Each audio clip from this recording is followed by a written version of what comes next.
Good morning students. तो देखिए आपको चैप्टर नंबर सेकंड चल रहा था आपका, और चैप्टर नंबर सेकंड में आपको गॉस लॉ के एप्लीकेशंस पूरे पढ़ा दिए थे। स्पेयर के बारे में बता दिया, स्पेयर की तीनों कंडीशंस आपको बता दी हैं। इसके अलावा शीट की दोनों कंडीशन आपको बताई, वायर के लिए बताई। अब देखिए अगला पॉइंट है आपका आज का, force on the surface of charge conductor.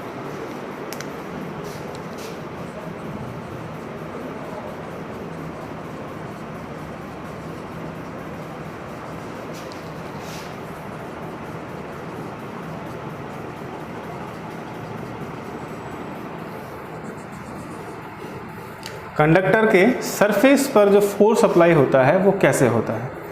तो इसके लिए देखिए आप कैसा भी कंडक्टर ले सकते हैं, पर मैं यहाँ पे स्फेरिकल कंडक्टर लेता हूँ और इस स्फेरिकल कंडक्टर में आपको फोर्स निकालना है। तो देखिए बच्चों फोर्स निकलेगा कैसे। फोर्स निकालने के लिए आप क्या करेंगे कि आप इस सरफेस पे चार्ज देंगे। चार्जिंग जब आप करेंगे तो चार्जिंग से देखो होता क्या है कि चार्ज के लिए स्पेस चाहिए, और स्पेस के लिए क्या होगा कि जैसे ही आप इसको चार्ज करेंगे तो इसका वॉल्यूम धीरे धीरे इंक्रीज होगा। अब वो इंक्रीमेंट होता कैसे है वो देखेंगे अपन कि किस तरह से इनमें चेंजेस आएंगे। तो जैसे ही आप इसको चार्ज देंगे तो पूरा चार्ज जो है वो सरफेस पर इक्वली डिस्ट्रीब्यूट होगा। आप सबको पता है इस बात का।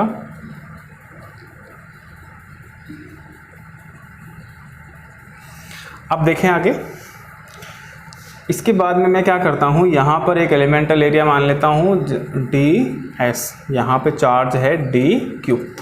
अब मानने के बाद क्या होगा, ये एरिया और बचा हुआ एरिया, दो पार्ट आपके पास आ गए। दोनों पे आपने देखा कि चार्ज का नेचर बिल्कुल सेम है। नेचर सेम है तो ये क्या करेंगे, एक दूसरे को रिपेल करेंगे। तो ये इससे दूर हटेगा। दूर हटने का मतलब धीरे धीरे ये अपने वॉल्यूम को बढ़ाएगा। अब फोर्स कैसे निकलेगा। स्पेयर के लिए बहुत सारी कंडीशंस होती हैं, बाहर भी होता है, अंदर भी होता है, सरफेस पर भी होता है, सेंटर पर भी होता है। निकालेंगे कैसे देखो इसको। तो मैं दो ऑब्जर्वेशन पॉइंट लूँगा, एक लिया P1 बाहर, एक लिया P2 अंदर। दो ऑब्जर्वेशन पॉइंट मैंने ले लिए हैं। अब देखिए इससे इंटेंसिटी आएगी इधर E1, बचे हुए से भी इंटेंसिटी बाहर की तरफ ही होगी तो E2। अब इसकी बात करें, इसके लिए इंटेंसिटी आएगी इधर और बचे हुए के लिए आएगी इंटेंसिटी ऊपर, क्योंकि एक दूसरे को रिपेल कर रहे हैं। पहले सीधे तो रहा है क्योंकि अंदर इंटेंसिटी की डायरेक्शन अलग अलग है। अब देखें आगे, ये आपका डायग्राम था, इसकी theory. Let us assume a spherical conductor, charge small q, equally distributed on surface। Charge को आपने इक्वली डिस्ट्रीब्यूट कर दिया है। We consider ds area having charge dq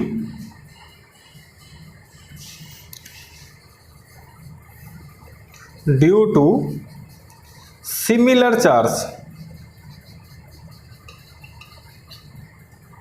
repulsion force is applied.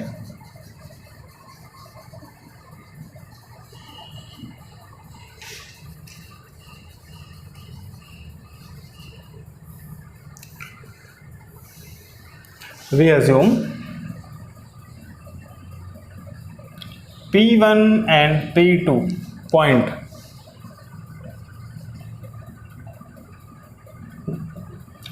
for observation। अब देखें eight point P1 point पे देखो क्या है, आपको दिखाई दे रहा है कि जो P1 पॉइंट है वो आउटसाइड है, सरफेस के बाहर है, और जो बाहर है वहाँ पर दोनों इंटेंसिटीज़ की तो डायरेक्शन है वो बिल्कुल सेम है। और इंटेंसिटी जो है एक वेक्टर क्वांटिटी होती है, और वेक्टर क्वांटिटी की अगर डायरेक्शन सेम है तो रिजल्टेंट यहाँ पे आएगा E1 plus E2 equals to, अब आपको मैंने शीट पढ़ाई थी, शीट के लिए बाहर की तरफ जो इंटेंसिटी होती है वो होती है sigma upon epsilon not. Equation number होगा बच्चों फर्स्ट। और इसी तरह से एट पॉइंट P2 यहाँ पे E1 माइनस E2 आएगा, क्योंकि दोनों की डायरेक्शन अपोजिट है और अपोजिट डायरेक्शन के लिए E1 माइनस E2 हो जाएगा और इसकी वैल्यू होगी 0, क्योंकि कंडक्टर के अंदर की तरफ इंटेंसिटी हमेशा 0 होती है, ये भी आपको बताया हुआ है। और यहाँ से मैं लिख सकता हूँ E1 इक्वल्स टू E2, और ये वैल्यू अगर आप इक्वेशन फर्स्ट में लें तो E1 plus E1 equals to हो जाएगा sigma upon epsilon not, 2E1 equals to sigma upon 2 epsilon not, और E1 की वैल्यू आएगी sigma upon 2 epsilon. Equation number आ गया 3। अब देखिए इंटेंसिटी आपके सामने है और आपको फोर्स निकालना है, तो देखो किस तरह से निकलेगा ये फोर्स। फोर्स का जनरल फॉर्मूला होता है F इक्वल्स टू QE। अब Q यहाँ पे कितना है, देखो एलिमेंटल एरिया के लिए है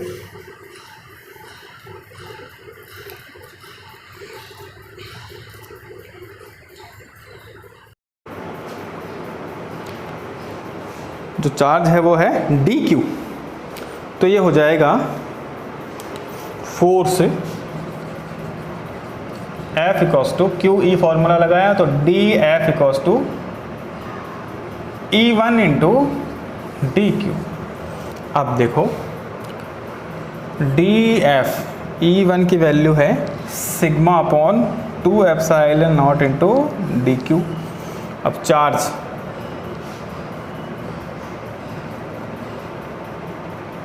density sigma equals to D Q upon D S, यहाँ से डी क्यू इक्वल्स टू आएगा सिग्मा डी एस। वैल्यू अगर आप यहाँ पे पुट करें डी क्यू की तो डी एफ इक्वल्स टू आएगा sigma upon 2 epsilon not into sigma D F, या D F equals to sigma square upon 2 epsilon not into D S. ये निकल गया बच्चों फोर्स।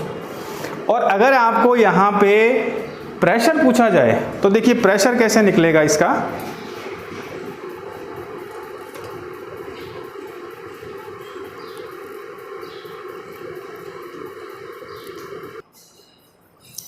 प्रेशर का फॉर्मूला होता है F अपॉन A, और यहाँ हो जाएगा dF अपॉन ds। तो इस ds का डिवाइड कर दें तो dF upon ds equals to sigma square upon 2 epsilon naught, ये निकलेगा pressure sigma square upon 2 epsilon naught. आप या तो इस फॉर्मूले को इस तरह से लिख सकते हैं, या फिर E इक्वल्स टू होता है सिग्मा अपॉन एप्सिलॉन नॉट, तो सिग्मा इक्वल्स टू होगा E into epsilon not. Value अगर आप पुट करें तो यहाँ से प्रेशर तो आ जाएगा, sorry E epsilon naught whole square upon 2 epsilon naught, E square epsilon naught square upon 2 epsilon naught, या 1 upon 2 epsilon naught E square. ये प्रेशर की वैल्यू निकल के आएगी।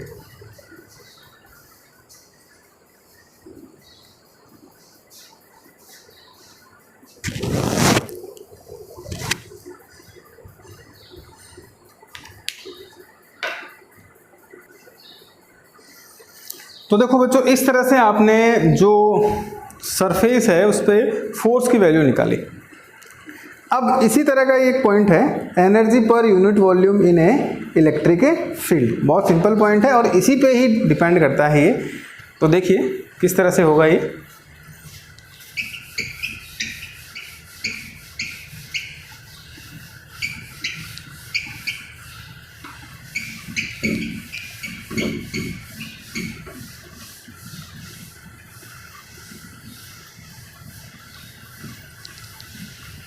ये काम आएगा आपके, तो मैं रख लेता हूँ इसको। देखो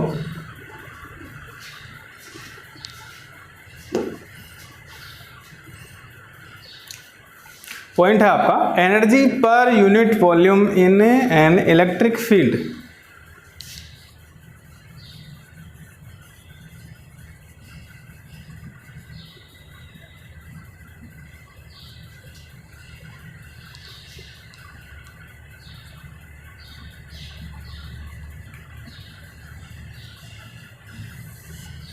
तो देखिए किस तरह से होगा।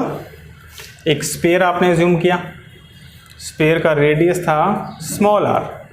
जैसे ही आप इसको चार्ज देंगे, चार्ज देने में आपको मैंने अभी जिस पहले वाले पॉइंट में बताया है कि चार्जिंग से इसका जो रेडियस है वो इंक्रीज होगा, इसमें इतना इंक्रीमेंट हो जाएगा। तो dr मैं एज्यूम कर लेता हूँ। अब जैसे जैसे सरफेस बढ़ रहा है, जैसे जैसे चार्ज आ रहा है, तो उसका वॉल्यूम भी इंक्रीज हो रहा है। अब देखें यहाँ पे एनर्जी कैसे आएगी। जो इसका वॉल्यूम इंक्रीज हो रहा है वो इस फोर्स के अपोजिट में वर्क कर रहा है और ये वर्क ही एनर्जी की तरह स्टोर हो रहा है। तो ये है आपकी एनर्जी। और इसको देखो किस तरह से आपको निकालना है। तो एनर्जी का फॉर्मूला आप वर्क मान सकते हैं और वर्क का फॉर्मूला फोर्स इनटू डिस्प्लेसमेंट होता है। तो आपको फोर्स निकालना है। अब फोर्स के लिए आपके पास प्रेशर है, तो देखिए प्रेशर से फोर्स का फॉर्मूला कैसे निकलेगा। आपके पास प्रेशर है, फॉर्मूला होता है फोर्स अपॉन एरिया। यहां से फोर्स इक्वल्स टू आएगा एरिया इंटू प्रेशर, या F equals to P into A, या F इक्वल्स टू प्रेशर देखिए इंटू एरिया। स्क्वायर के लिए 4 पाई r स्क्वायर होता है। अब वर्क आपको निकालना है, तो वर्क का फॉर्मूला होता है बच्चों फोर्स इनटू डिस्प्लेसमेंट। तो वर्क आ जाएगा sigma square upon 2 epsilon not into 4 pi r square into dr। अब देखें ये तो डिस्प्लेसमेंट का फॉर्मूला है, ये एरिया का फॉर्मूला है। तो एक जनरल फॉर्मूला होता है area into displacement equals to होता है वॉल्यूम, सॉरी dw आएगा। तो dw equals to sigma square upon 2 epsilon not to dv।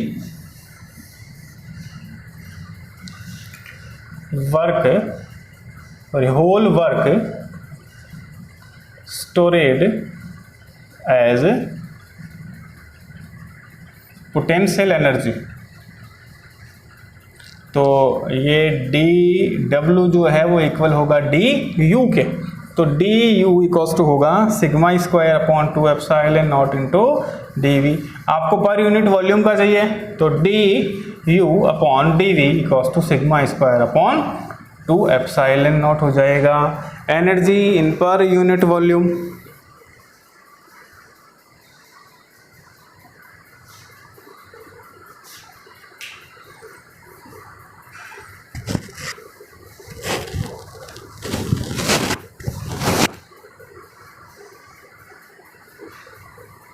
अगर आप इसमें सिग्मा की वैल्यू रखें तो देखिए क्या आएगा।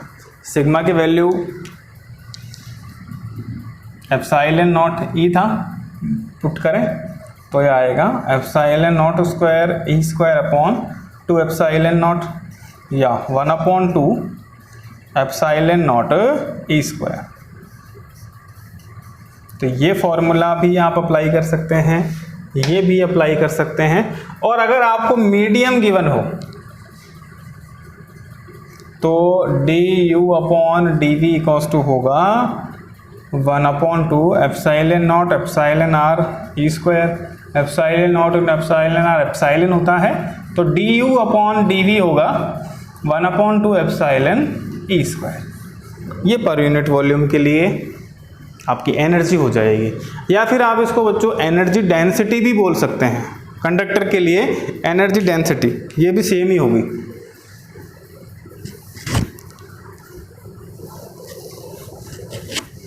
अब देखिए इसके आगे आपका सिर्फ एक पॉइंट बचता है चैप्टर सेकंड में, जो सोप बबल के लिए है कि सोप बबल में इक्विलिब्रियम किस तरह से होगा, तो वो अपन नेक्स्ट वीडियो लेक्चर में पढ़ेंगे।